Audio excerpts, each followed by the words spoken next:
Hello my friend, today I will draw Bluey meeting a little mouse for a joyful dance. Before the drawing is done, let's share a story that shines like chance. And don't forget, like this video and subscribe my channel, so our songs can sparkle eternal. Now tell me, can paws and tiny feet keep the same beat? Bluey tapped her paws on the garden floor, the grass swayed gently, begging for more. Out popped a mouse, tiny and spry, with twinkling whiskers and a gleam in the eye. "Dance with me, Bluey," the mouse called out. "Let's spin in circles, twist all about."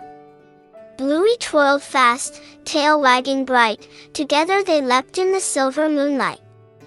"Can you spin too?" Bluey cheered with delight, arms wide open, twirl left and right. When the stars rose high, the mouse bowed low, "Thank you, Bluey, for a magical show." Close your eyes, let dreams softly prance, tomorrow brings laughter, another dance.